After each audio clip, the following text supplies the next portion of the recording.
Okay, first of all, I would like to thank the organizers for this invitation and for organizing this wonderful conference. I just wish it was in summer, maybe next time.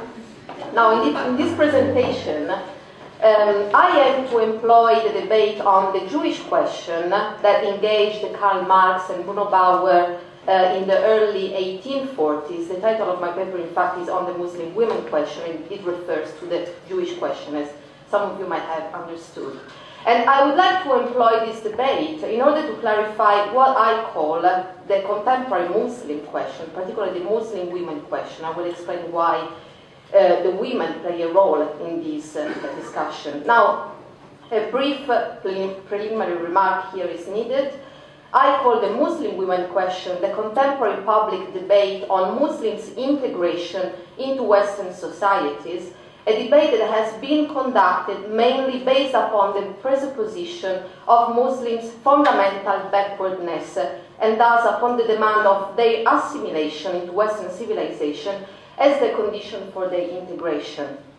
Within this debate, Muslim women play the role of the synecdoche for the whole of Islam, that is the part for the whole. Their clothing in particular is treated as the most evident sign of Muslims' fundamental misogyny and alien nature. Although the coordinates of this Muslim question, like in the case of the Jewish question in the 1840s, have clearly xenophobic features, the place attributed to women in this debate, I would say, disturbs the picture in more complex ways. That is because not only the right wing, but also part of the left, and also the Marxist left in Europe, has recently welcomed policies in a more or less explicit way, policies against Muslim women's clothing, claiming that they can represent the necessary measures in order to support Muslim women's liberation from the oppression they suffer. Therefore, in this presentation, I also aim to provide a critique at this level, so to engage with the arguments by part of the Marxist left, and especially feminist Marxists, particularly in France. In order to do this paper is divided into three parts, so please follow me in this.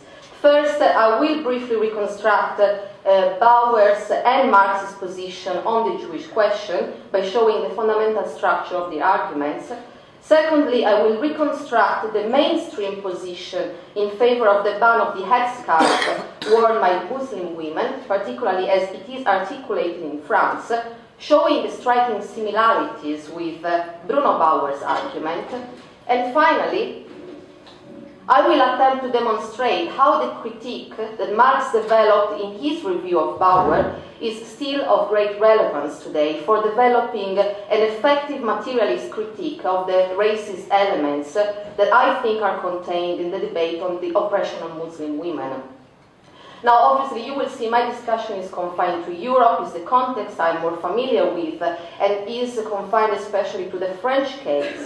Nonetheless, I believe that this is a quite widespread discussion across the Western world. I was talking with some comrades here, and they tell me that there are very similar discussions also here in Australia. So some of these feminist themes are instrumentalized in a racist manner.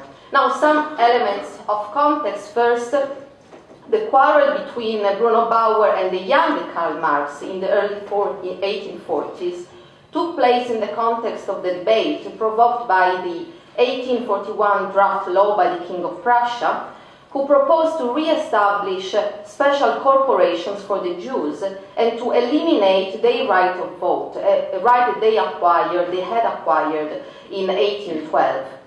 The new anti-Jewish campaign at the beginning of the 1840s triggered great opposition and was eventually abandoned in 1847. Yet, it is important to notice that the arguments proposed, both in favor and against Jewish political rights, were motivated by moral reasons. The vision was whether or not Jews could go through a process of emancipation in terms of denationalization and education. assimilation thus was the condition for full integration into the state, the latter being the universal principle in which all particular interests, as Hegel argued in the philosophy of right, shall link themselves to the state.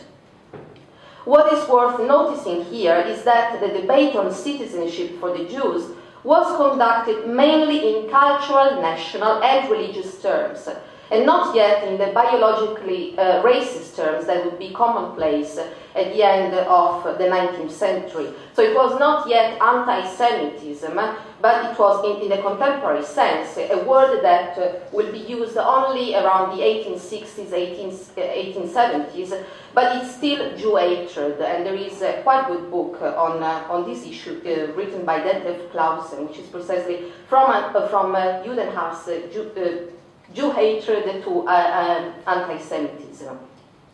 Now, in the immediate aftermath of the 1841 legal proposal on Jews' political rights, the Hegelian philosopher and Marx's one-time friend and mentor, Bruno Bauer, published two articles, the first, The Jewish Question, and the second, The Capacity of Contemporary Jews and Christians to Become Free.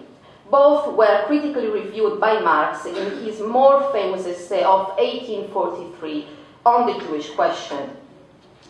Maintaining that religion is a principle of exclusion and obscurantism that goes against reason, Bauer's main argument revolves around the idea that Jews would not be able either to receive or to guarantee in their turn political emancipation or full juridical equality if they remained Jews. At the same time, a state that privileged and was based upon another religion, that is Christianity, could not by definition emancipate the Jews. By framing the problem in this way, Bauer, on the one hand, reproposed one of the widespread anti-Jewish leitmotifs, according to which Jews behaved as a separate body and therefore were inherently unable to cooperate within a non-Jewish state and to coexist with other peoples. On the other hand, by criticizing the Prussian state for privileging Christianity and therefore for being itself based upon one religion, Bauer maintained that just as Jews could not be emancipated if they remained Jews, so the state could not be a principle of political emancipation if it did not separate from religion. So on this basis, Bauer defined political and human emancipation as the suppression of religion. Nevertheless, Bauer did not conceive of all religions as equal and thus as equally obstacles to emancipation. For Bauer, Judaism represented a specific threat for the process of political and human emancipation for two reasons. Firstly, due to Jews' alienness and refusal to assimilate in terms of what he called fusion in the totality, and secondly, due to Jews' lack of synchrony with the historical process of development and their fundamental backwardness.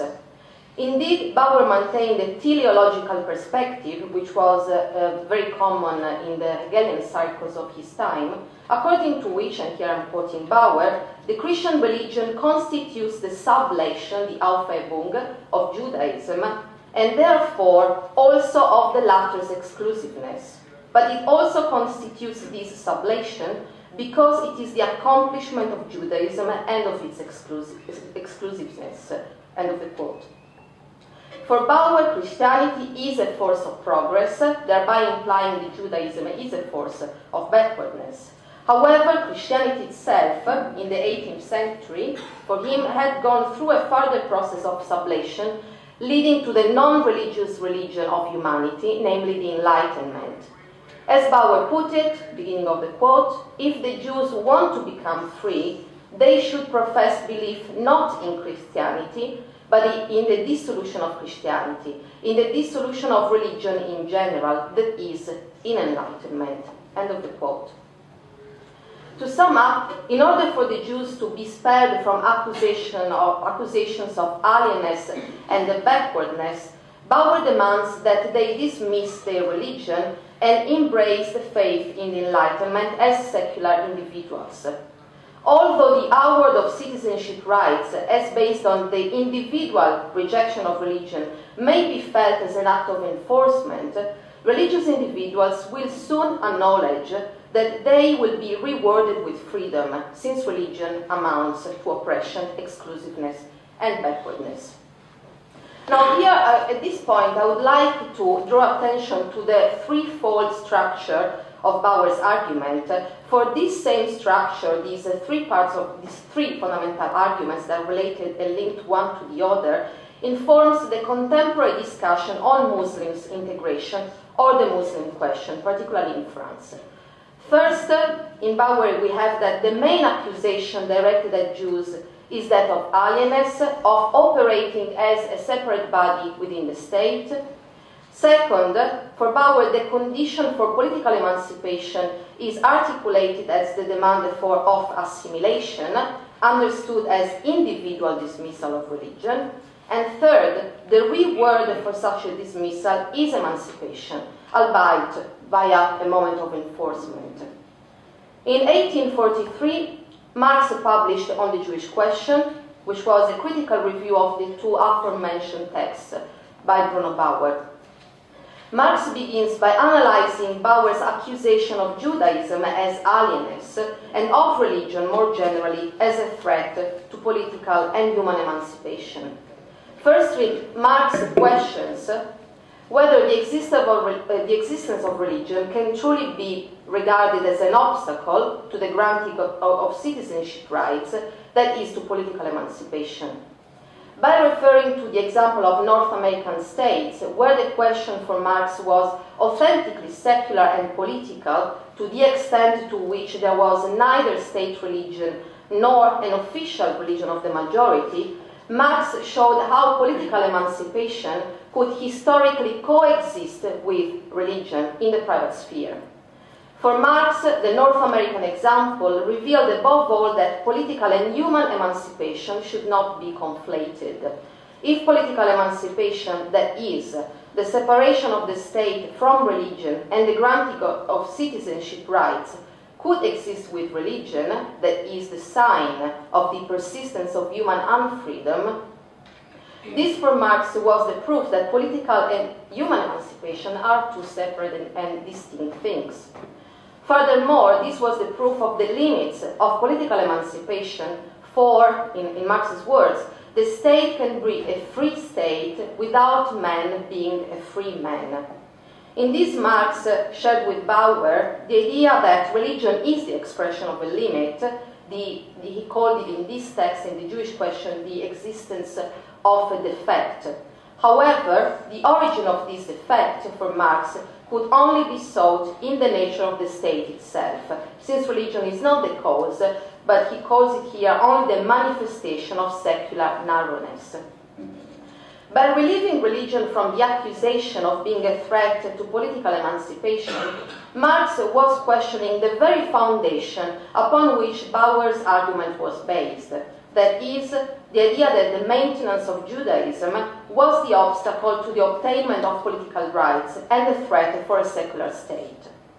Further, even though Marx regards religion as a limit, it is not the cause, but only the manifestation of such a limit.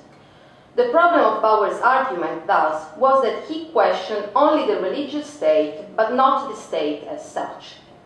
Developing his critique of the political state as the instantiation of abstract universality and of civil society, as the place where the particularities are concretely preserved, Marx argued that individuals can be politically emancipated, namely participate in the illusory universality of the state, without being humanly emancipated, namely without being liberated from the need of religion. Since Marx dismantled the very presupposition upon which Bauer's first line of argument was based, that is the idea that Judaism was guilty of alienness and backwardness, he could effectively question Bauer's second argument, according to which the individual dismissal of religion is the condition for political and human emancipation.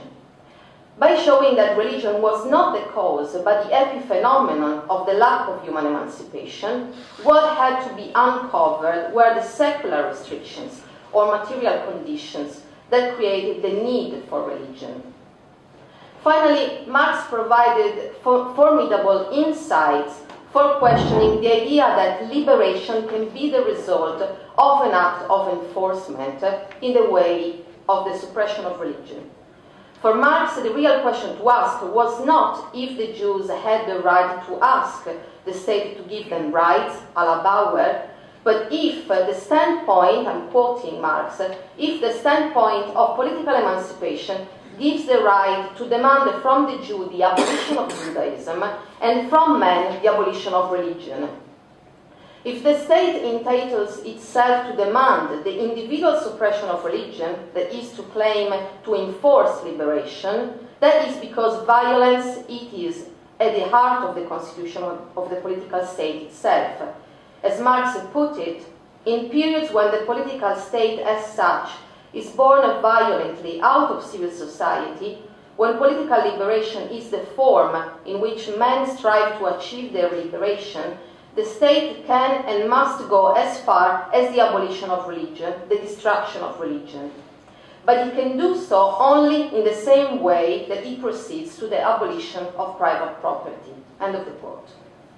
The state can claim to suppress all particularities, like religion and private property, only by entering into contradiction with itself, for those particularities are maintained in civil society as the very presupposition upon which the state is based.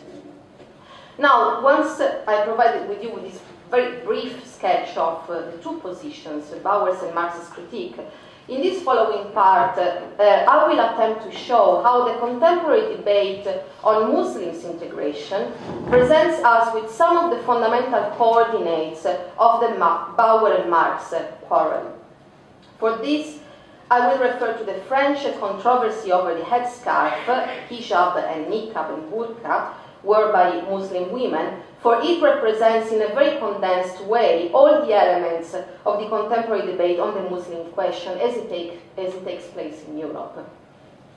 The so-called controversy over the headscarf in France was triggered first by the passing of the law in 2004 that banned the wearing of conspicuous signs of religious affiliation in public schools.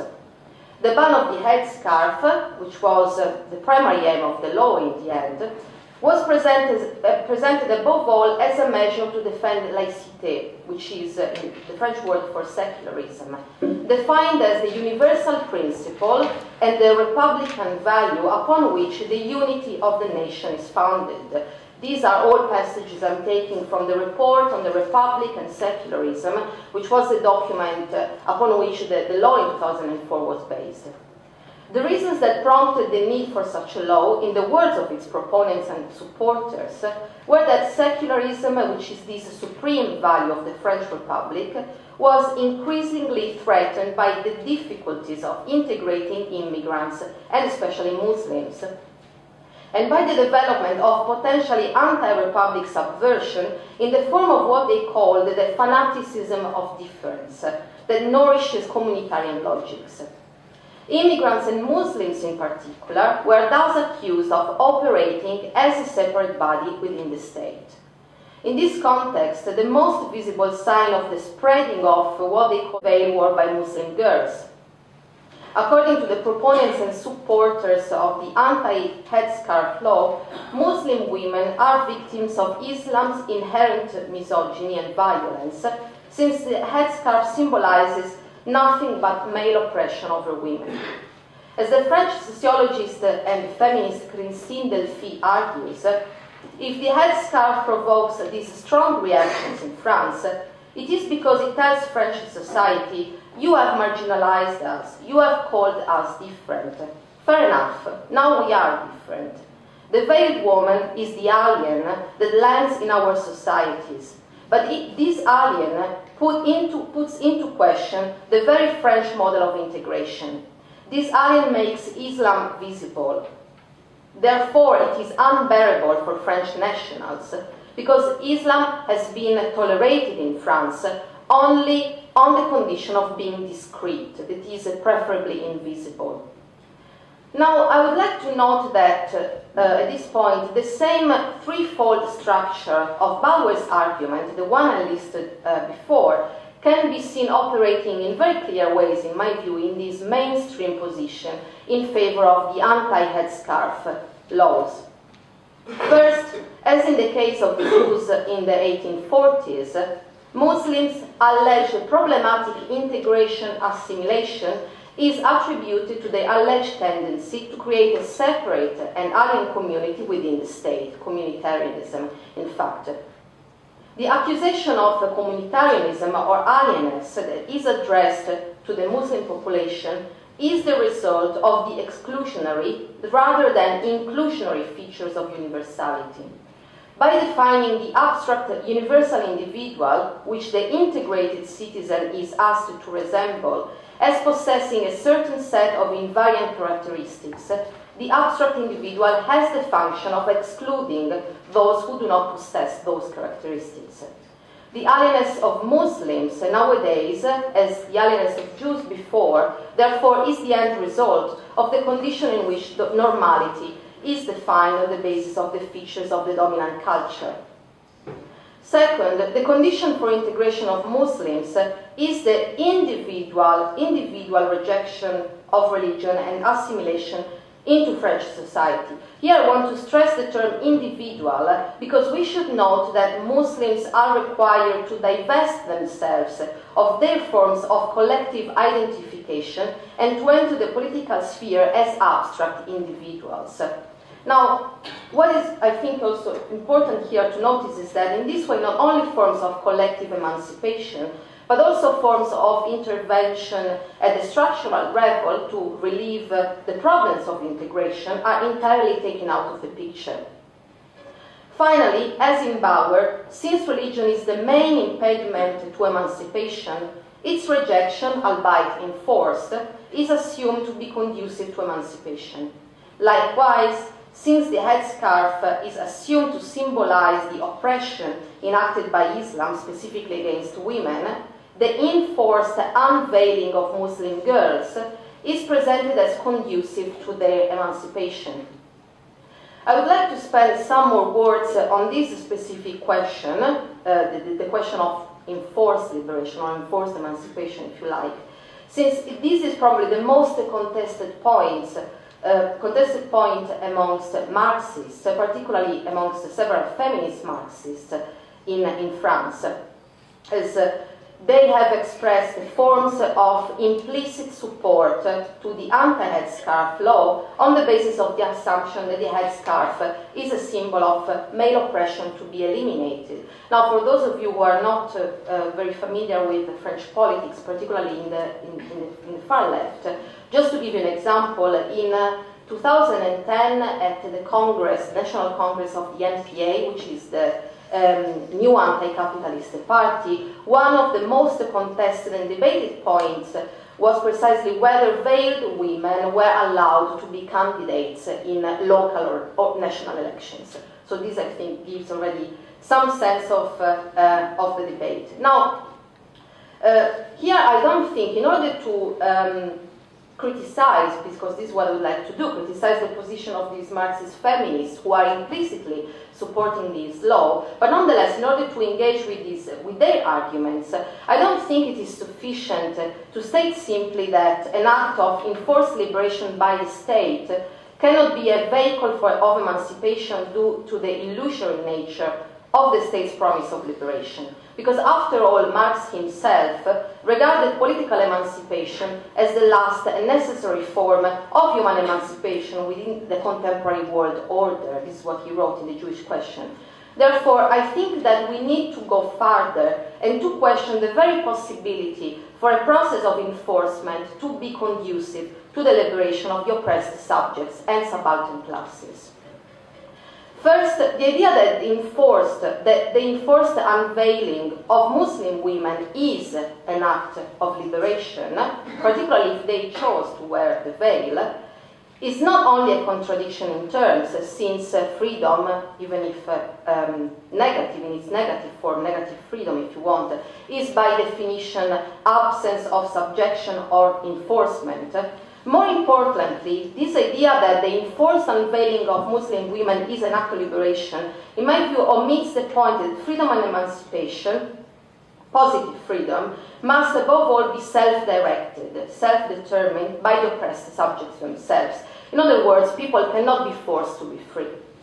Secondly, even when the act of enforcement is presented as not yet liberation, but as the means, albeit questionable, to achieve the just goal of liberation, the risk is that of falling into the trap of liberal political realism, according to which the ends justify the means. Yet, I think that one of the most important principles of Marxist politics is precisely the denial of such a dualism between means and ends. Finally, the idea that the enforcement of Muslim women's rejection of religious identification can be the path for integration implicitly accepts the attribution to Muslim women of the role of the synecdoche. In the debate on Muslim integration, in fact, women have become the part for the whole, as I said before. Their integration is said to have the potential to affect the integration, assimilation of the whole of the Muslim community. This idea is based on the fantasy that, in Frantz Fanon's words in Algeria Unveiled, if you win over the women, the rest will follow. That is, if you unveil the women, you defeat the men. Behind this fantasy, though, lies the fundamental truth that the competition for the winning over the women is a competition between two patriarchies. In the end, I would like to suggest that a materialistic critique of the contemporary Muslim question needs to draw from Marx's arguments because his critique of political universalism, the relationship with religion, and the foundations of the bourgeois state speaks directly about the foundations of the allegedly emancipatory universalism of our times, founded upon real inequalities, and the false dilemma of racism versus sexism, all of which are ultimately guaranteed by the violence of the state.